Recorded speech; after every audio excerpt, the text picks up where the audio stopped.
All right, so why did we build this in the first place? So we have a vision when we started Confido Legal of allowing law firms to go totally paperless when it comes to money, moving money, accepting money, tracking money, and ultimately dispersing money. For years, we've helped law firms move money into the firm, accept money from clients and others, but we haven't done anything to enable firms to go paperless in terms of sending money out. So this is a kind of a key link in helping our firms realize that paperless vision, but that's not really enough to get it on the product roadmap. There's really three key reasons we got it on. We felt this was very important and got it on the product roadmap to launch. The first one is fraud, which is very important. Checks are becoming one of the most dangerous ways to transfer money. I took a look at the total volume of checks last year, 2023, and then the total volume of fraud that was generated from checks last year. And it comes out to somewhere between about $2.50 to $3.50 for every $1,000 that's processed. So you can think of that as 0.25 to 0.35% of every check amount that's sent is going to be lost somewhere in the system to fraud. And that number is going up. Mail fraud is becoming very significant. And we actually just heard a story of a firm where their office got broken into, and the only thing that was stolen was the checks. So that came up last week on a call with a firm. So although sending something via paper can seem very comforting, the statistics show that checks are becoming one of the most dangerous ways to send money. So we wanted to help firms reduce the risk of fraud there. Second was workflows. You probably have all had to deal with printing checks. Maybe you even have to fill them out manually. Someone has to sign them. You have to go to the mailbox. You have to send them out. You have to wait for the client to cash that money or someone else to cash that check. And in the meantime, if it's client funds that you're returning, you have to still account for that money in your trust or IOLTA account. So we thought there was a lot we could do to kind of digitize that process and improve the workflows for the firm. Number three is just improving the client experience. And this is something that's very near and dear to my heart.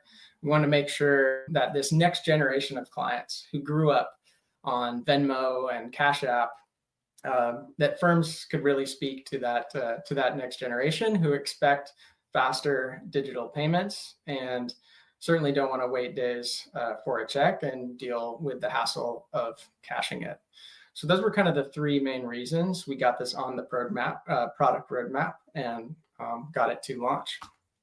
So as we were building this, we gave ourselves kind of four main pillars. One, it had to be digital, both on the sender side for you, the law firm, but also on the recipient side as as the client or the vendor, whomever you're paying, had to be able to accept that all digitally.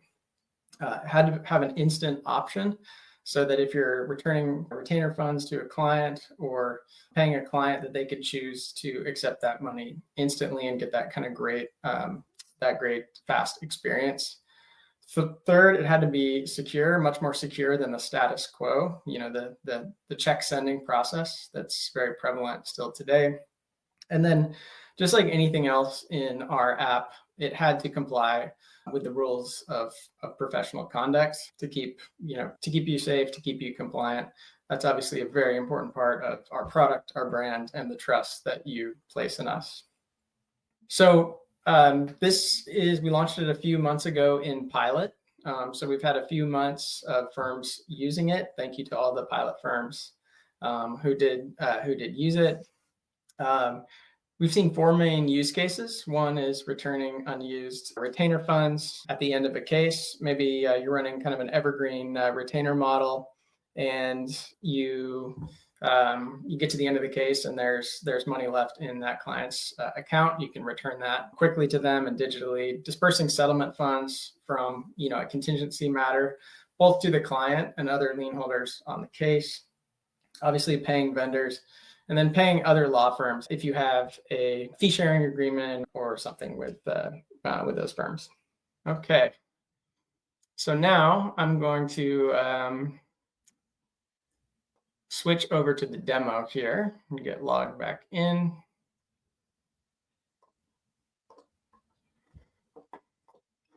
All right, so we'll go through the disbursements process. So in order to create a disbursement, if you're set up on disbursements, which we'll talk about how to get set up at the end, you can go to the disbursements tab here, and you're going to create a new disbursement. And basically what you're doing here is you're creating a draft of a disbursement, and I'll share that process in a second. But let's say we want to send $1,500 to one of our clients. That's what's left at the end of a case in their account. So I can choose any of my connected bank accounts here in Confido to send it out of. So here we are in the, we're sending it out of the trust account. And then I can select my client here. Matter is an optional field, just like on inbound payments.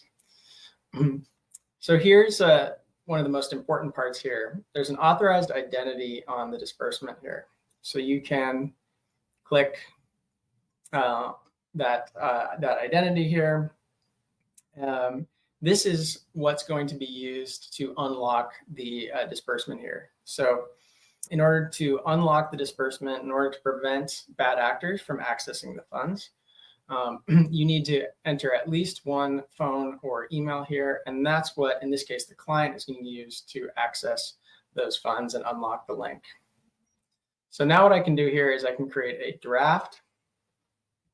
And you can see here now I have this draft disbursement. So anyone who is a user on the account will be able to draft disbursements. Only an administrator will be able to approve those disbursements. So you can decide who actually can approve those and generate a link. I am an administrator on this account, so I will go ahead and approve that. And you can see now it's in the approved status, and it will generate a link there. So this link can be emailed out to the client. We typically recommend that you send it to the client via a different method than the authorized identity. So that way you get basically the two-factor authentication effect. In this case, if I email this link to the client, then and they can use their phone to unlock it. So in order to access the funds, they would need access to both the email and the phone number there. All right, so now I'm going to kind of switch gears and go over to the client perspective here. So I'm going to enter my phone number, and I'm going to get that code.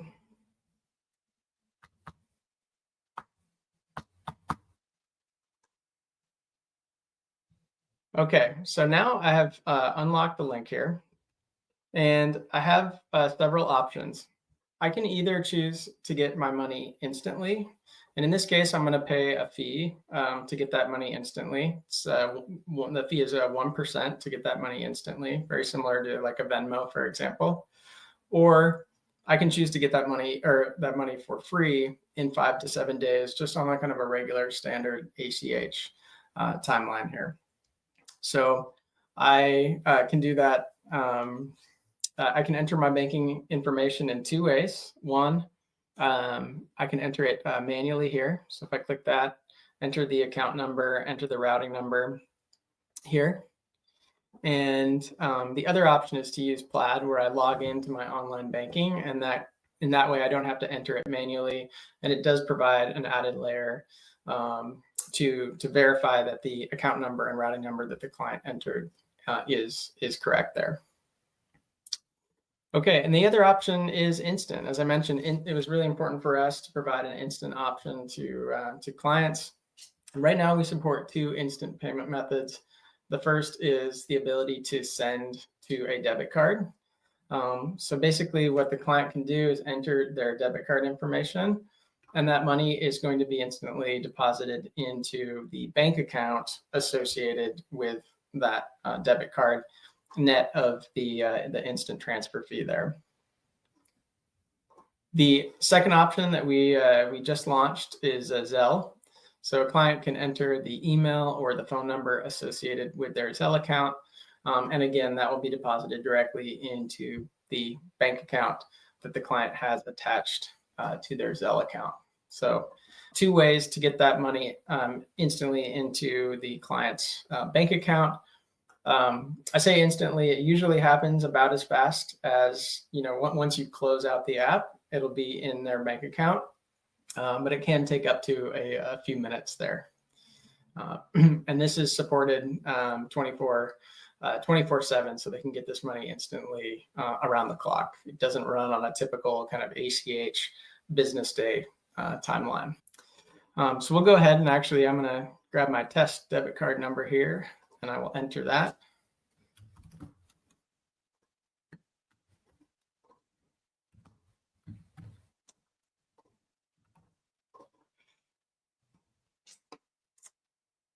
And I will go ahead and send myself the money.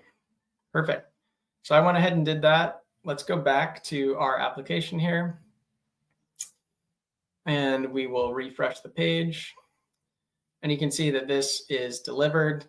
If they chose ACH, it's going to switch to funds in transit. As I mentioned, it will take 5 to 7 days for that to get to them. So you'll see that until the expected deposit date there.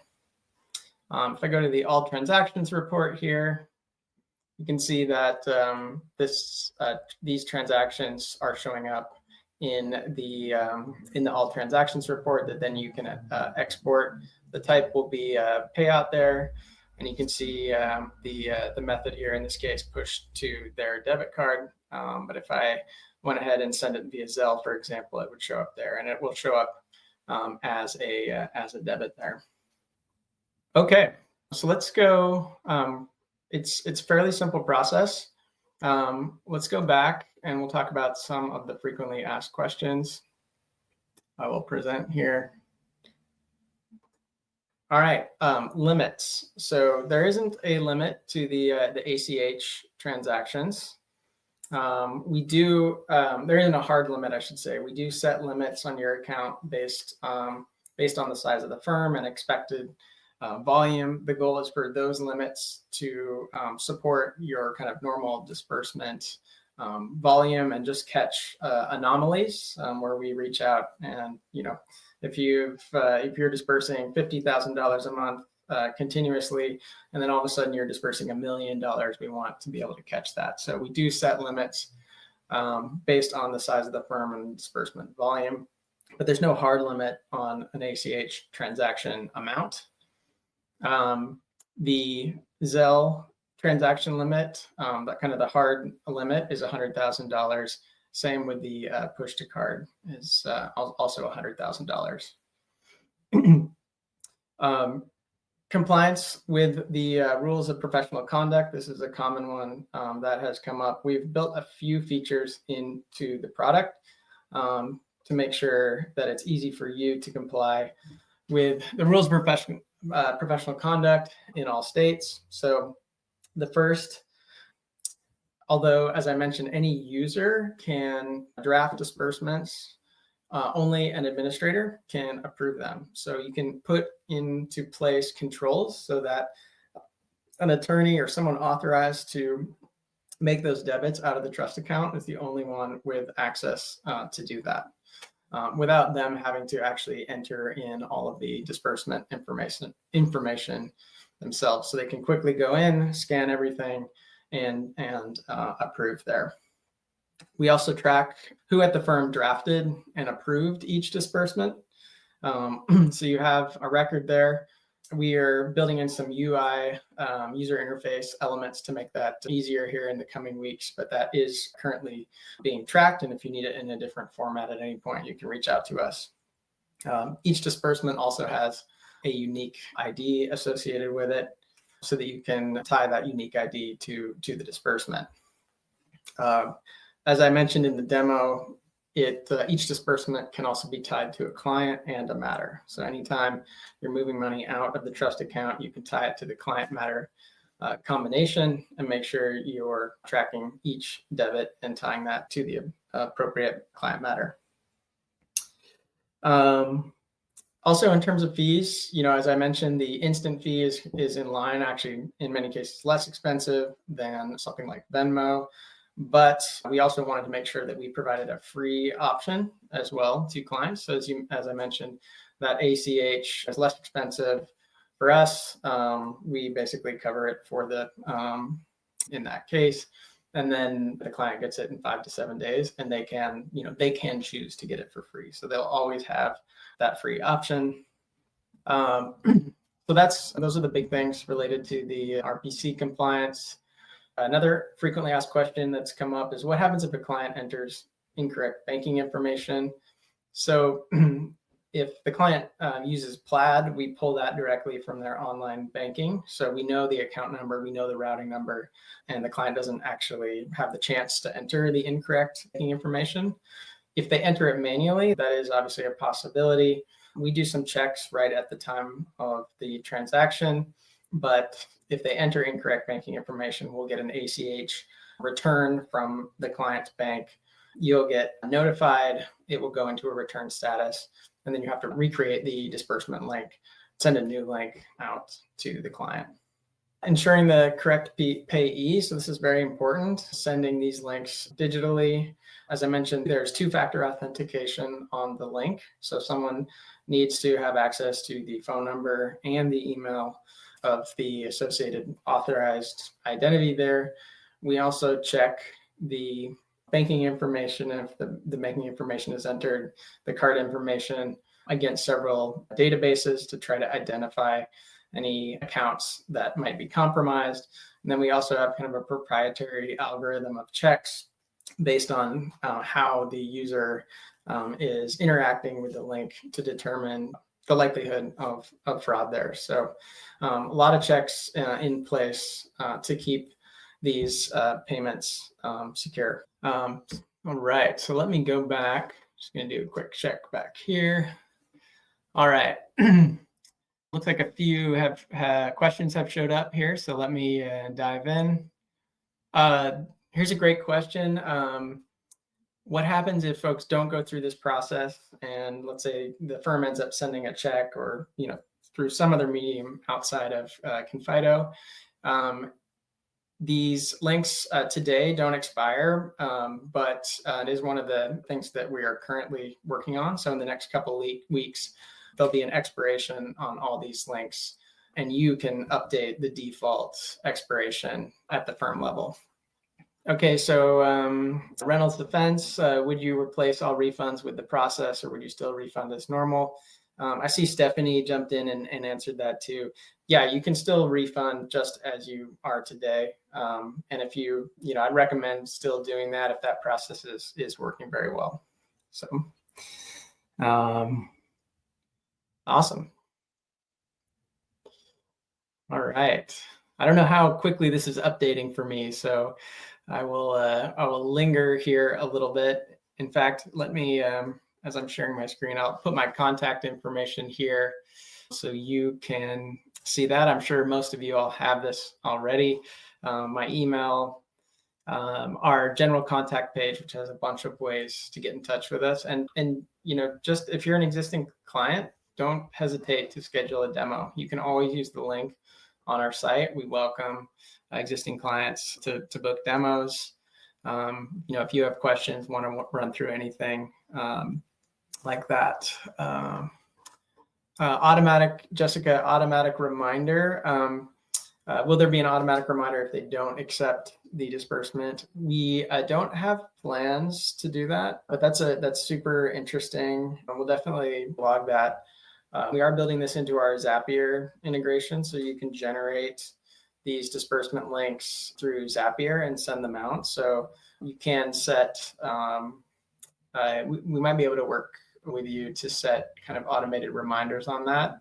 I'd have to think about that one a little bit more, but that's some really good, some good feedback there. All right. In terms of pricing to the firm, there's two options. One is $39 a month, and you get unlimited disbursements for free. And the other one is $1.50 per disbursement. So you can choose. You can always go back and forth between them if you want. Just remember, this is a very powerful tool. So making sure that you have the correct people set as administrators on the account, those that can approve disbursements. Very important to have that set. You should think about disbursements kind of like sending out cash. So it's a little easier with the ACH process, but still very challenging to kind of pull this money back. So making sure that you're setting the correct authorized identity on the account, the correct amount, and then you have a good process in place for approving those and sending them out.